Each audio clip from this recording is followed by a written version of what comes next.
Hello and welcome. Greetings from the Offensive Security Group here at Secure IT 360. Coming at you with a new episode of the Cyber Threat Perspective.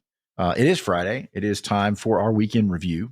And for those of you that are new, every week our Offensive Security Group gets together and kind of tracks and does research and analyzes what's kind of going on in the security world. And we'll bring that to you in various formats. So the idea being that you're a little bit more prepared tomorrow than you are today for your work in the cyber field. So today you've got myself, Brad, and Mr. Spencer here as well from the Secure IT 360 Cyber Security Group. Cool topics to talk about. Spencer, I'm going to pass it over to you and we can get rolling. Yeah, awesome. Happy to be here again. Another week in review, another list of some interesting topics. We're going to be talking about adversary in the middle attacks, targeting enterprise users of Microsoft's email services. We'll be talking about malware and deception at scale for a nice report from VirusTotal. And then we'll be rounding it out with a discussion about initial access brokers and how they are kind of the key to the rise in the ransomware attacks that we're seeing. So lots of good topics to talk about. No doubt one to listen to multiple times if you so fancy. Right. So the first topic is the adversary in the middle phishing campaigns that are apparently ongoing according to Zscaler's threat research team called Threat Labs. So they've got a nice report that talks about this phishing campaign that is ongoing. It's capable of bypassing MFA and URL sandboxing or URL analysis and code sandboxing and things like that. And this article kind of describes the techniques that kind of modern day phishing threat actors are using for initial access or to further their end goal of things like business email compromise. They say in the research that was one of the primary goals is to obtain access to emails of executives and people high up in the company and use those access points or those email access to those emails to further their end goal of business email compromise. And what's interesting is kind of the way they're going about it, right? Traditionally with phishing, we send a user a link, they click on it, they either enter their credentials or they download malware, and then, off we go. But technology's gotten better, right? We talked about this earlier today, Brad and you and I did, about how email sandboxing and email security solutions have gotten better, right? Yeah. They're doing URL analysis. They're exploding things in a sandbox, right? Attachments. They're looking at the reputation of a website. So a lot of things are happening with email security that's making it harder, which is great. Yeah. But we are seeing threat actors adopting new techniques and adapting, right? And this is one example of attackers using custom phishing kits that are able to proxy requests in order to steal MFA tokens and bypass MFA, right? Mm-hmm. So this is a really good article, a really good research by the Zscaler team that kind of indicates what phishing is starting to look like nowadays. Yeah, and this just kind of bolsters the case for conditional access, right? And for those of you who aren't intimately familiar with that, it's basically just some user behavior add-ons that go along with authentication, right? So if I always log in from, in this case, Alabama, and then suddenly I log in from Zimbabwe, that's different, and I'm going to get my access revoked. So, this bolsters the case. I think, and correct me if I'm wrong, isn't there a minimum license agreement you have to have with Microsoft and O365 to leverage conditional access? Or is that for all levels? I'm not sure. I know you get different. I know there are additional things you get with Azure AD Premium, like P2 and things like that.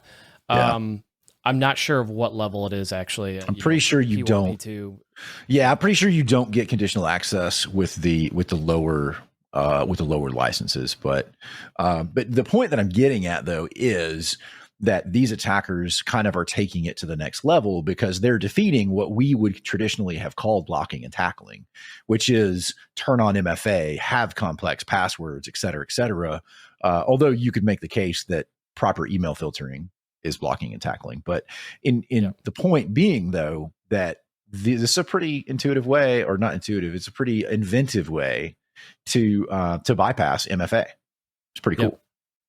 Yeah, and what this kind of looks like under the surface is threat actors are using legitimate services like Code Sandbox, like Glitch, which are website hosting companies where you host your code or your website on a legitimate service. And now when that email security platform goes and scans that website or does analysis on the website, it looks like it's otherwise legitimate, right? Even though it has a lookalike, login page on it. Mm-hmm. They'll use redirectors, right, through valid services like Snapchat and Google Ads services, even to evade those URL analysis tools. So there's a lot of interesting things going on with these campaigns that make them successful.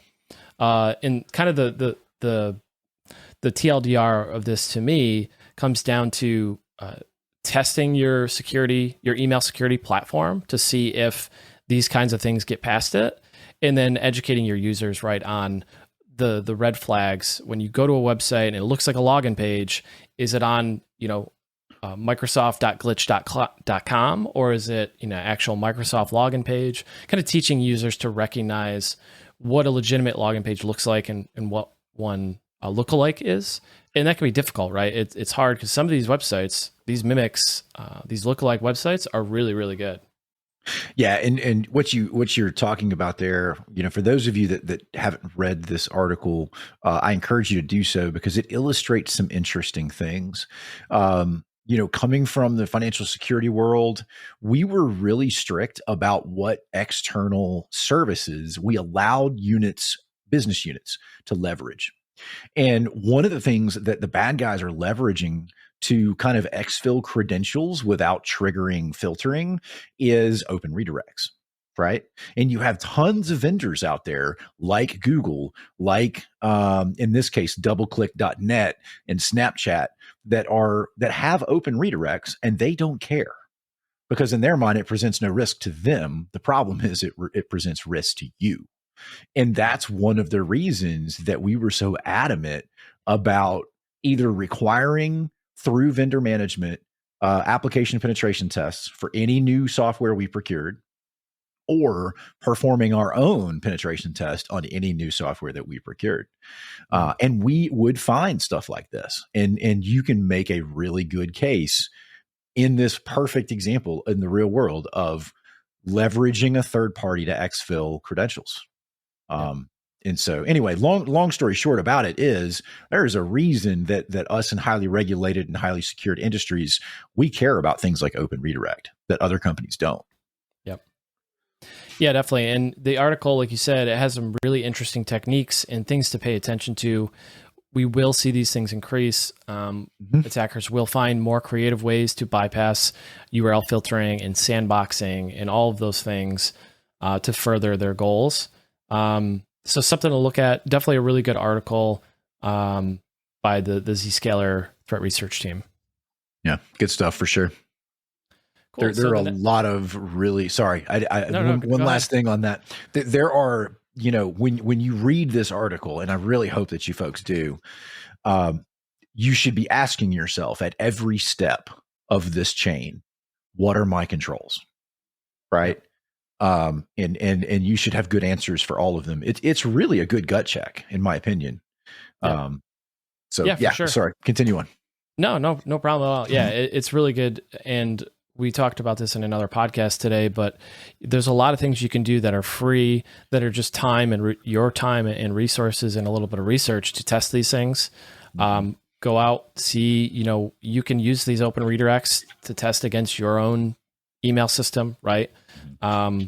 There's tons of resources out there to help you do this and test these things for free, and can find some of those low-hanging fruit gaps or vulnerabilities or missing controls. So really good stuff to do. Awesome. Cool. So the next article, the next report is from VirusTotal, and this is kind of a snapshot of their key findings of their report. But the reason I thought this was interesting was because malware is what we're experiencing right now is the proliferation of malware, right? And not just malware in a single language, we're seeing malware in Rust and in Nim and in Go and in Python and all a variety of different languages and a whole bunch that have yet to be discovered yet more broadly, right? And this is a really good article that kind of talks about what is malware, what does a typical malware payload look like nowadays? What are some of the strategies that malware developers are using to kind of hide their malware or to evade detection? Because these are things that we want to be looking for in our EDR products, in our alerting systems. We want to be building our detections out to find these things. Mm-hmm. So yeah, this report describes different techniques used by malware to bypass defenses. And as you read through the report, you'll kind of notice a trend, right? And there's a couple key trends that I wanted to mention in this. Is one, malware is increasingly disguising itself as legitimate software, both in how it looks and how it functions.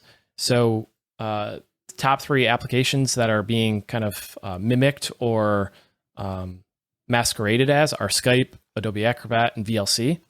So they're posing as those applications, so it tricks people into downloading them, using them. And the top 3 sites are WhatsApp, Instagram, and Amazon, right? So malware is trying to mimic legitimate sites and services and applications that users use. Pretty self-explanatory, I think. But that will continue to trend upward. And ironically, 3 things that you should have blocked at your proxy, by the way. Yep. Yeah. People don't need to be on Instagram at work, Yeah. I guess unless you work at Instagram, maybe. Block it anyway. There might be some kickback, but it's fine. Yeah, no, just block it all. Block it. Block Amazon, WhatsApp. You don't need it. The other thing I thought was interesting too is, so according to VirusTotal in their report here, they had 1 million signed malicious samples in the last year. So since 2021, 1 million signed samples. And according to the report, 87% of them had a valid signature when they were uploaded. So they had a valid signature on the suspicious sample when it was uploaded, which I thought was interesting. And scary. Kind of leads to the next point too. Yeah, that's scary to me. Yeah. And that kind of segues into the last thing, the last point of this section or this report is, and this was kind of hard to follow. We talked a lot about this before we started the podcast. Yeah. Was like, what does this mean? And what does this look like? And if you dig into the report, it kind of explains it a little bit better, but it's still kind of like this weird thing. So I'll try and explain what it is trying to say is that in 98% of the cases where VirusTotal observed an executable embedded a legitimate installer in its PE resources, the sample was also malicious. So as it says in the report, these more sophisticated malware samples will use these legitimate installers as a resource in the malicious sample itself. They'll use it to kind of evade detection, right? And make it look like it's a normal application installer or a normal thing, like a Zoom, a Spotify, like it says there. They'll use that to kind of masquerade as a legitimate piece of software, but it's actually a malicious application or piece of software. They could not have been less clear in their summary bullet point of this thing. Because when I actually read it for, you and I talked about it, I came to an entirely different conclusion about what it means. And now reading this paragraph, I'm like, oh, so they're just rebundling Spotify and rolling in malicious code. Yeah. Like, dude, you could have said that in 5 words. Yeah. So VirusTotal will do better. Yeah, and I think that's it's kind of confusing because PE, portable executable, is not something that is you don't pull somebody off the street or even in IT and be like, hey, what's a PE? Right. Right. So it's kind of confusing when you get into these malware development discussions. There's a lot of these languages and words that are just words and they don't mean a whole lot to a lot of people. Sure. And I'd like to think I know something about some things, and that sentence, man, just had me really scratching my head. But this paragraph clears it up completely, and that's unsurprising. That's not a new technique, but I think that the sheer percentage is new. Yep. Basically, that's all of them.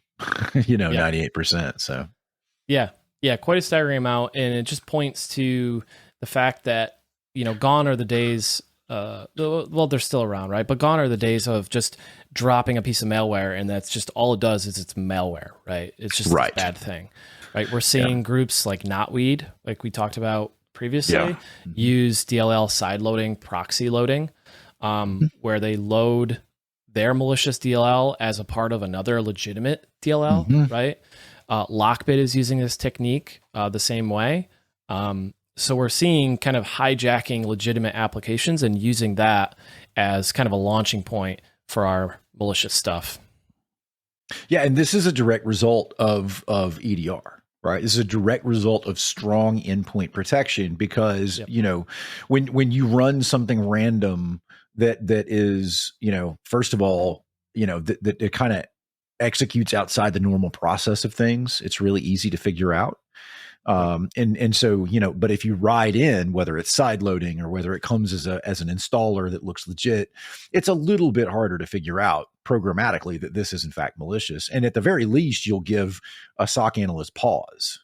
Like, wow, this is, it actually installed Spotify. Like, is this really okay? And then you might miss that one little child process that spun off, and made a few registry changes. So yeah, I mean, it's a logical next step in the cat and mouse game of what EDR is. I think. I was literally just going to say that. I was going to say the cat and mouse game of, antivirus came along. Like we got signatures for all these things. Antivirus adapted, right? They became a little bit more stealthy in the way that they behave, right? And how they were executed. And then EDR came along and it detected a lot of those behaviors. And now we're seeing another proliferation of malware that's abusing things that EDR is just not inherently built for or wasn't initially built for. It's getting there, right? There are EDR products that are doing really well against these types of things. And they're getting better every day. But like you said, it's a cat and mouse game. It's the constant back and forth between offense and defense, attack and defend. And that's what we do too, is like, we don't get better as defenders unless we test those defenses with our offense's capabilities. Agreed. Yeah, agreed, man. Yeah. Good stuff. Cool. So the last article is from Recorded Future, the Insect Group. And this is a report on initial access brokers and kind of how they operate, what they go after, how they use the dark web forums, what their advertising tendencies look like, which I thought was interesting. So pretty interesting article. It's a really short read, but really good insight. It actually has screenshots from actual dark web forums. So, they're actually getting in there and doing some nitty gritty research on these things. A lot of these are Russian based forums, so they're translating them in some cases. So good report, good research overall. It had a few key takeaways I think would be interesting to discuss in this. Yeah, big shout out, by the way, to the Inst group at Recorded Future. So I was an early adopter, like a beta tester for Recorded Future, and they are hands down the rock stars of the threat intelligence world. I mean, we do partner with them, but I'm not saying it because of that. Like, I'm just a true believer in what they do.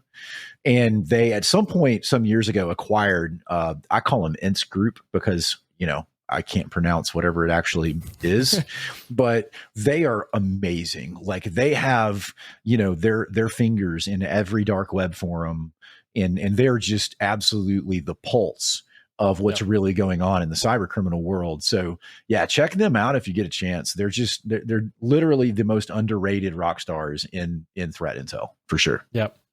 Yeah, definitely.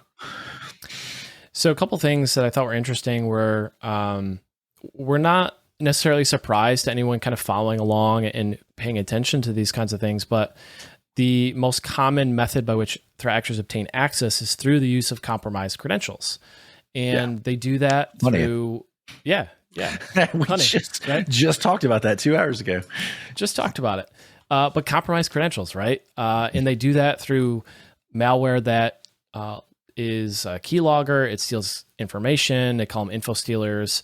But then they sell those credentials on the dark web, right? Or in special access sources, like it says here, like Telegram channels or these special groups. Mm-hmm. So these initial access brokers will, perform these attacks, gain access to environments, obtain credentials, deploy malware to steal credentials, and then they'll sell those to ransomware groups or to other threat actors. And kind of the key things, or the most common things that they're after, are credential pairs for things like VPN, RDP, Citrix gateways, web apps, content management systems, webmail. A lot of this stuff we'll talk about time and time again whenever we talk about these topics. But these are things that are highly sought after by these groups, and especially things like ESXi root accounts or access, Active Directory accounts, but even things like 0 days or code injection points, which you might not think would be something that is kind of being bought and sold. But it turns out that is actually something that initial access brokers will go after and look to sell on these dark web forums. Interesting. And like, I guess it shouldn't be surprising, but at least me personally, I'm always impressed with the organization of the cyber criminals in this regard, and how much their ecosystem mimics like traditional economic free market theory. I guess it's organic, so it shouldn't surprise me that this happens even in this type of vertical, but it's just fascinating to me for sure. Yep. Definitely. And, the way that the initial access brokers advertise their wares, or, the things that they've gotten access to is quite interesting too. They'll share the victim country, the revenue, the industry, the type of access. They'll have all these parameters for things that, they're looking to either sell or obtain. Mm-hmm. So that's interesting as well. And you can kind of incorporate that in your threat model. If you're able to get this type of threat intelligence, you can kind of look at what groups are after what, which can kind of help kind of gauge what you need to do and prepare for. Mm-hmm. Yeah, I agree with that. That's a really good perspective. That I am a big fan of, is literally leveraging something like this report to check yourself. Do I fit in the parameters of what these people are looking for from a victim perspective? And if I do my defenses match up at least reasonably well to their TTPs, which are generally known, by the way? Yep. Yeah. For example, like Black Matter, is supposedly looking for corporations in, various countries, but they're not looking for companies in the industries of medicine or state institutions, which may or may not end up being the case, right? They might go after those anyways, but according to, what they're advertising for, this is, the kind of thing that you can see on the dark web forums that they're advertising for, that initial access brokers will take, and they'll go after and they'll target these types of organizations. Yeah. Now I'm super fascinated with like, okay, why not medicine? Right? Is that a moral thing? I mean, I can imagine why not state institutions, right? Because what a great way to bring the wrath of an entire country upon your face. But the hospital thing is interesting to me. Yeah, I think some groups have actually said, come out and said it's for moral reasons. They don't want to attack critical infrastructure or harm human life or things like that. But who knew? Ransomware groups had a moral compass, right? Maybe. Yeah. I don't know. Honor among thieves. I guess so. Or something. Trademark TM. Anyway, who knows, man? That's just neat. It's just fascinating stuff. Yep. Cool. So yeah, I mean, that kind of wraps things up. That's all we have for you guys today. If you did enjoy this episode, or if you got value from it, the best thing you can do to help us out is share it with your friends. Give us a rating on however you are consuming this, whatever platform or channel that might be. And like, subscribe, follow, whatever it is. And we got some really good stuff over at our blog at offsec.blog if you want to check us out. And we will see you next week. Have a good one.